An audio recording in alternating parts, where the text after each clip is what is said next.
sick? Why don't you just stay in the hospital forever, then?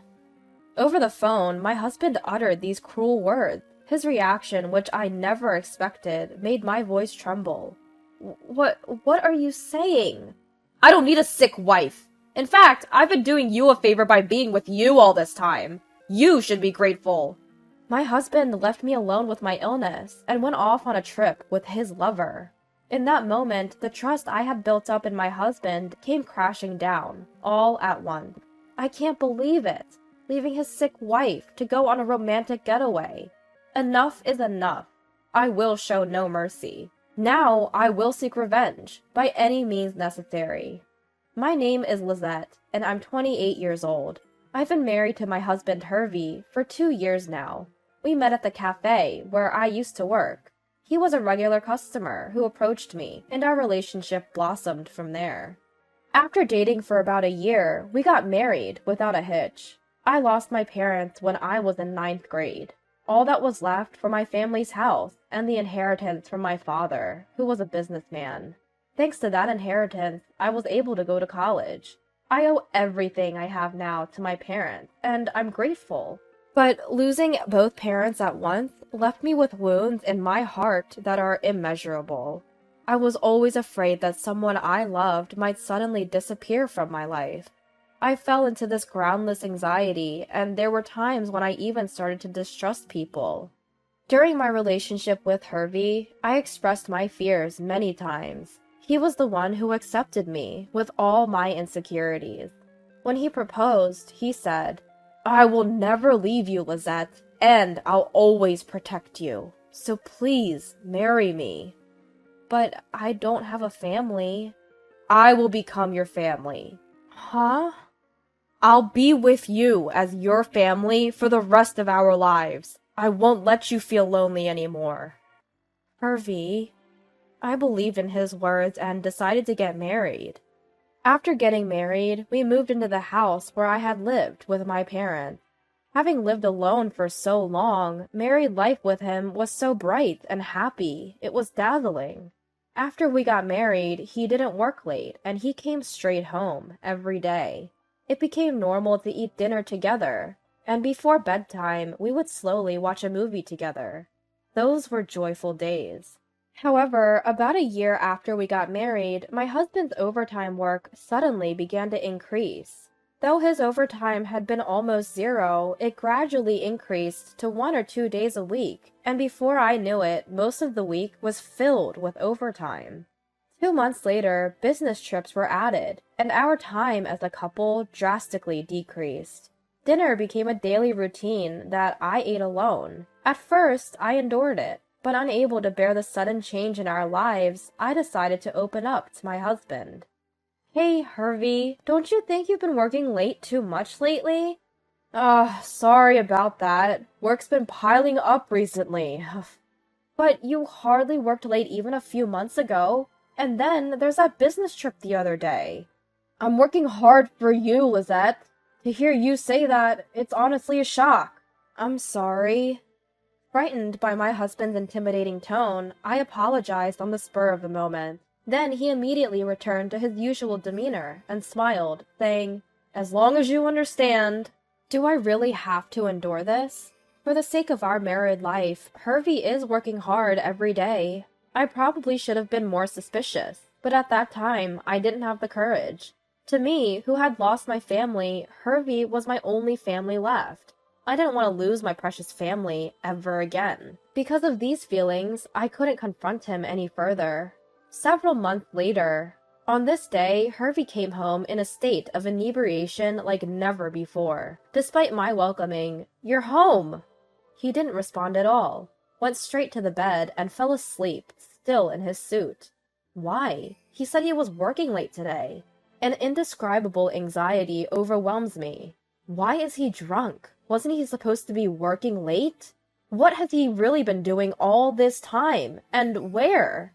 I had so many questions I wanted to ask, but I didn't want to damage our relationship, so I had been turning a blind eye, until now.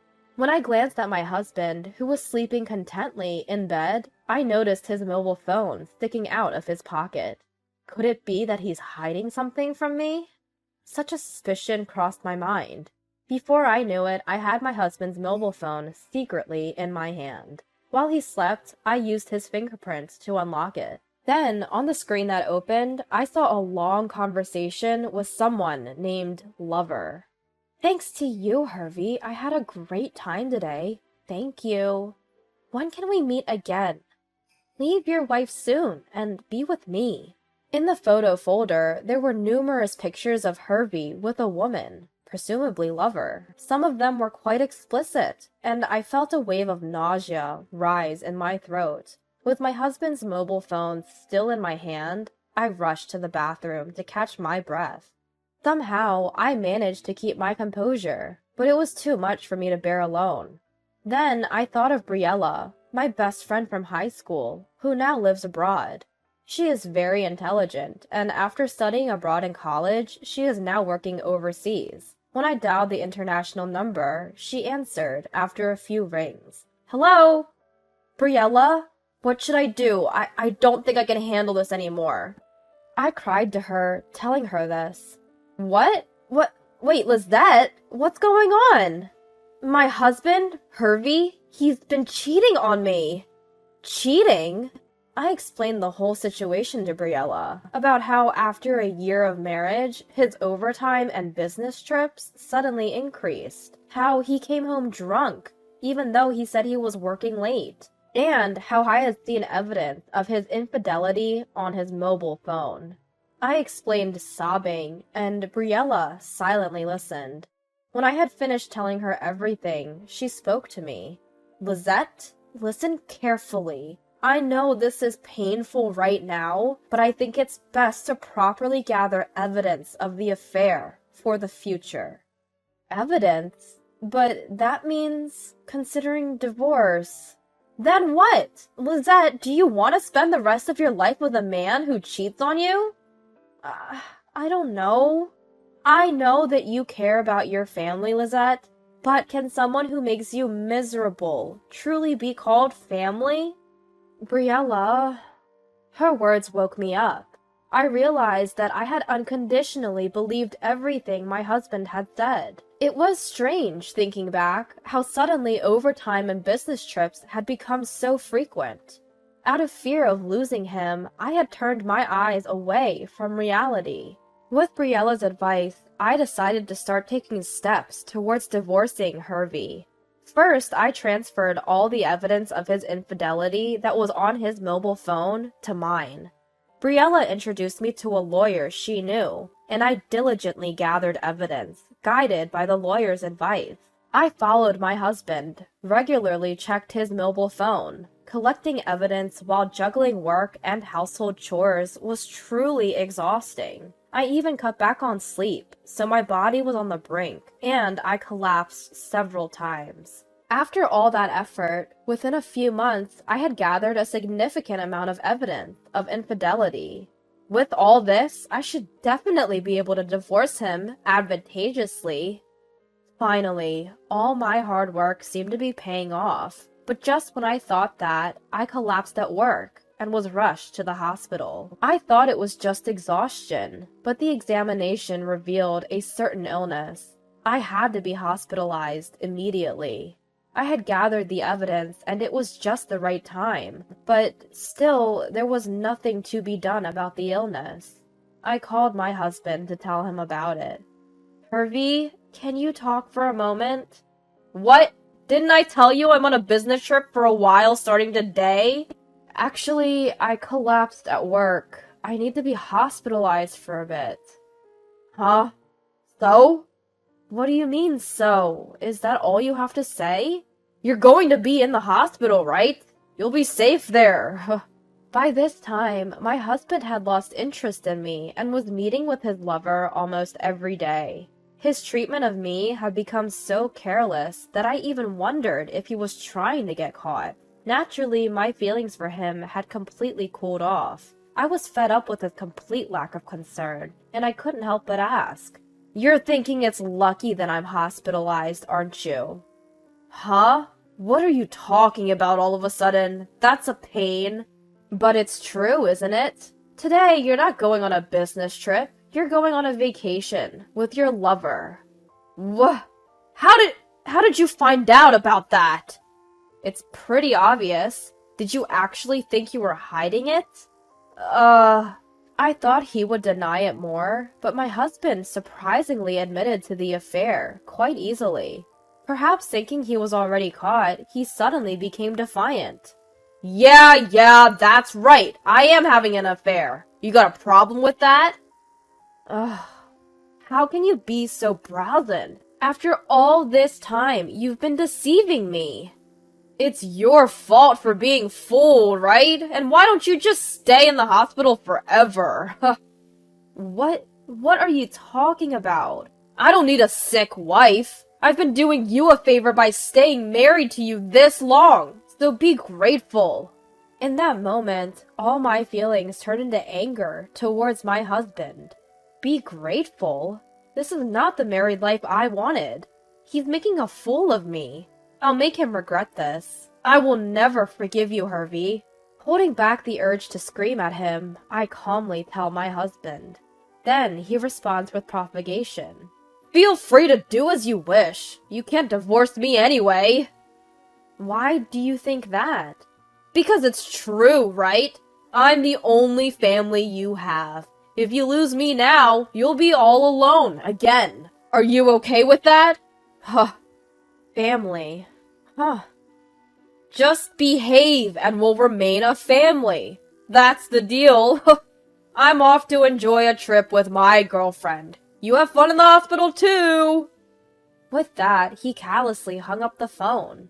At that moment, a sweet, syrupy woman's voice could be heard through the phone, saying, "Are you done yet?" Perhaps he doesn't feel the need to hide it anymore. Even if his affair is exposed, he thinks I can't move forward with a divorce. Don't underestimate me. If he thinks that just by using the word family, he can fool me so easily, he's sorely mistaken. If you're feeling that way, just know that I have thoughts of my own. As I was filled with determination, I received a call from Briella, perfectly timed. I quickly explained the content of the previous conversation. So, that's the situation. Hervey seems to think I can't divorce him. What? Seriously? How much more can he belittle you? I know, right? Well, I'm planning on getting a divorce. The biggest problem is what to do after the divorce. What do you mean? You see, and Briella probably knows this too, the house I'm living in now is mine. So even if I divorce him, I don't know if he'll leave right away, and since he knows the address, he might come back. I see. After a moment of thought, Briella excitedly exclaimed, "That's it! Hey Lizette, I have a great idea." Huh? I opened my eyes wide at the idea that came out of her mouth. But now, I don't have time to hesitate. I accepted her proposal and decided to proceed with the plan simultaneously with the hospitalization. A few days later, today is the day Hervey comes back from his trip with his lover. I, who had already been discharged from the hospital, had been eagerly awaiting his reaction. As expected, I got a call from Hervey in the afternoon. Hello? When I calmly answered the phone, he suddenly raised his voice in anger. Hey, you! What's going on here? What do you mean, what's going on? Inside the house! Everything is gone except for my personal belongings, isn't it? Yes, that's right. Is there a problem with that? What? Where did you take all the furniture and appliances? You didn't sell them to get back at me, did you? Of course not, silly. I moved them to my new place. What? A new place? The word new place seemed to surprise him quite a bit. I guess the idea of me moving out on my own never crossed his mind. Hervey continued to blame me in a strong tone. Don't mess with me! You can't just move out on your own! We need to talk first. Tell me the address. Huh? No thanks. What do you mean? Are you saying it's fine if I don't come back? Yes, it's fine. What? I don't want to see you anymore, so I moved out, quietly. Oh, by the way, I've already sold the house. Please move your stuff out by the end of the month. What are you saying? You still don't get it? I'm saying let's get divorced. Finally, I laid the divorce on him. My husband seemed quite confused, repeating words I couldn't quite make out over the phone. Whether it was my bringing up the divorce that bothered him, he eventually started lecturing me in an arrogant tone. Do you really think it's okay to say that? Divorce means our family will be gone, you know? I know, but we haven't been a family for a while now, have we? Don't mess with me. I've always been with you as a family, as a husband. If you insist on divorce, then pay me compensation. Huh? Compensation? Do you even know where you stand? If anyone's paying compensation, it's actually you, okay? Huh? It's not huh. Just so you know, I have more than enough evidence of your affairs. Of course, I'll demand as much compensation as possible from your lover, too. My husband's voice suddenly became very small over the phone, and I could feel his panic. Realizing that he was the one who would be demanded to pay compensation, he quickly changed his attitude and began to plead. Wait, please, I was wrong. Yes? I'll break up with her. I'll start over with you as husband and wife, so please, just spare me the compensation. My husband is pitifully begging, repeatedly saying, forgive me. With each plea, my feelings for him cooled further, eventually turning into irritation. As if to completely sever my attachment to my husband, I shouted out loud, enough! You've cheated on me, over and over, making a fool of me, and now you say forgive me? Don't kid yourself. I no longer think of you as family. You're the worst kind of man, cheating on your sick wife. I refuse you, from my end. Ugh, Lizette, please, listen to me. You don't want to be alone either, do you? I don't care about your story. Your excuses are worthless. I won't cling to you anymore. I don't need a family like you. Just go to hell with your mistress. I hung up the phone unilaterally and blocked his contact. Afterward, I left all dealings with him to the lawyer I had previously hired. At first, my husband was reluctant to agree to a divorce, but frightened by the lawyer's words, divorce mediation and divorce trial, he finally agreed to divorce quietly. I continued to demand compensation in a lump sum from both him and his lover. Perhaps because he had told her, it'll never be found out. His lover became furious upon being asked for compensation. She paid me the compensation and immediately ended her relationship with Hervey. Being his junior colleague at the company, the whole office was abuzz with talk of my ex-husband's affair. He couldn't stand it any longer, so he voluntarily resigned from the company. Only debts remained for Hervey. Even when he asked his parents for assistance, they coldly cut ties with him. Now, he can't find a new full-time job, and he's desperately juggling several part-time jobs, struggling to pay off his debts every day.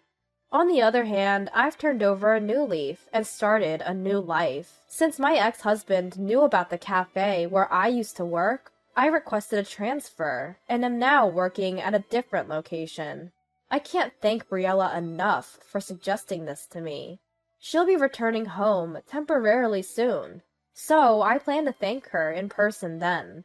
I'm done being trapped by the word family. From now on, I want to cherish the people who care for me, just as they cherish me.